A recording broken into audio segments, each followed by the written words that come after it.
Welcome to The Explainer. Today we are diving deep into maybe the biggest, most personal question of all. Who are you?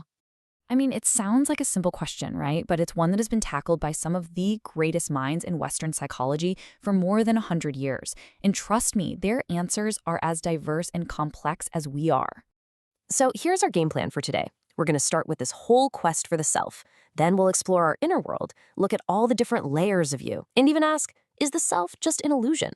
After that, we'll dive into your potential self and wrap it all up with the self-believing self. Let's get into it. All right, so let's jump right in. This whole idea of self, it's everything, isn't it? It's the lens we see the entire world through. So it's really no wonder that psychologists have been so fascinated with trying to map it all out. Our first stop takes us into the mysterious inner world, a place first charted by pioneers like Sigmund Freud and Carl Jung. They had this amazing idea that the self is like an iceberg. What we're actually aware of, that's just the tiny tip. The really huge, important part is hidden deep down in our unconscious. So, building on Freud's work, Carl Jung took this a step further. He didn't think the self was just a bunch of primal urges. No, for him, it was the absolute center of our psyche, both the conscious and the unconscious parts. He believed that every single one of us has this built-in push towards something he called individuation. Think of it like a lifelong quest to bring all the messy, contradictory parts of yourself together into a complete whole person. Now, this is where it gets really interesting. A psychoanalyst named Karen Horney really dug into the conflicts happening inside us. She came up with this idea of three competing selves. First, there's your real self. That's your authentic core, who you truly are. Then there's the despised self, which is built from all the negative things people have said about you, all those feelings of not being good enough. And finally, you've got the ideal self, that perfect, flawless version of you that you feel like you should be. So, what happens when there's a big gap between who we really are and who we think we should be? Horney said that to deal with all that anxiety, we develop these coping strategies. We might move toward people, becoming a people pleaser, desperate for approval. Or we might move against people, constantly chasing power and success to prove we're worthy. Or we might just move away from everyone, shutting down emotionally to avoid getting hurt. Okay, so from that deep, complex inner world, let's switch gears to a much more, intuitive idea. This comes from William James, one of the founding fathers of American psychology. He didn't see the self as one single hidden thing. Instead, he saw it as having many, many different layers. And guess what? They're all you. And James broke it down so clearly. You've got the biological self. That's easy. It's your physical body. Then there's the material self, which is all the stuff you identify with, your clothes, your car, your house, even your family and friends. Now, this is the cool part, the social self. James said you have a different social self for every relationship you're in. Just think about it. The you at work is totally different from the you with your childhood friends, right?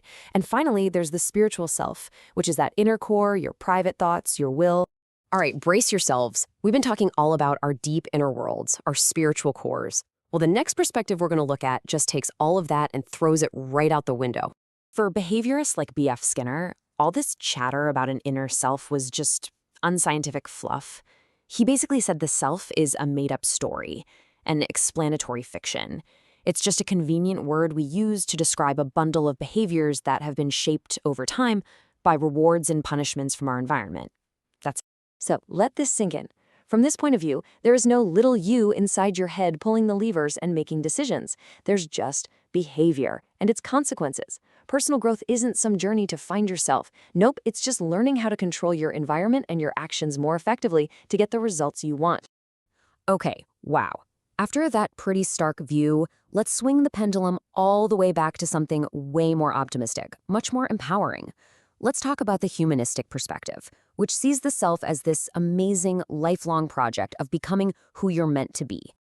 The humanist Carl Rogers brought back those ideas of a real self and an ideal self, but he put a new spin on it. He said your real self is basically how you see yourself right now based on all your experiences. And your ideal self, that's the person you have the potential to become. Rogers believed that a happy, psychologically healthy life is all about closing that gap between the two. He thought we all have this natural drive to do just that, and he called it self-actualization.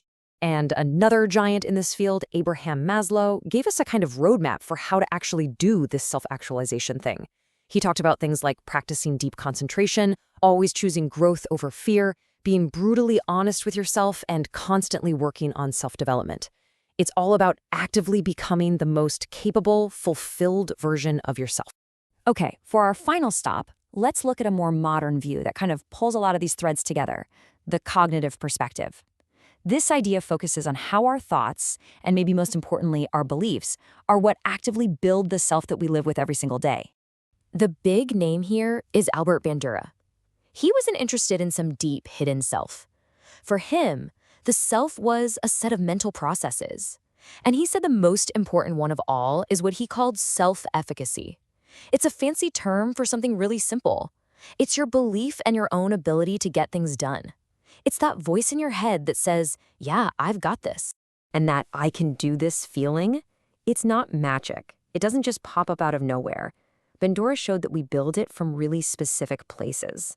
Things like actually succeeding at stuff in the past, watching people who are like us succeed, getting a pep talk from someone we trust, even just how our body feels, feeling calm and ready versus jittery and anxious. And here is the most powerful part of this whole idea. Your belief in yourself is not set in stone. It's a skill. You can actually build it. How? By setting goals that are tough but not impossible. By finding role models and watching how they do things. By surrounding yourself with people who encourage you, and by taking care of your body, managing stress, eating well, getting exercise. You can literally, deliberately build a stronger self. So, after this whirlwind tour, what's the verdict? As you can see, there is no one answer to that huge question, who are you? What psychology gives us is a whole bunch of different maps to explore the territory. So which is it? Is the self a deep, hidden entity full of conflicts? Is it a collection of different social masks? Is it just an illusion? Or is it something you're building right now with every thought and action? And that's the question we want to leave you with. When you look in the mirror, when you think about your own experience of being you, which of these maps, or maybe which combination of them, feels like it best describes your own self-portrait? Because in the end, the answer, just like yourself, is yours to discover and yours to create.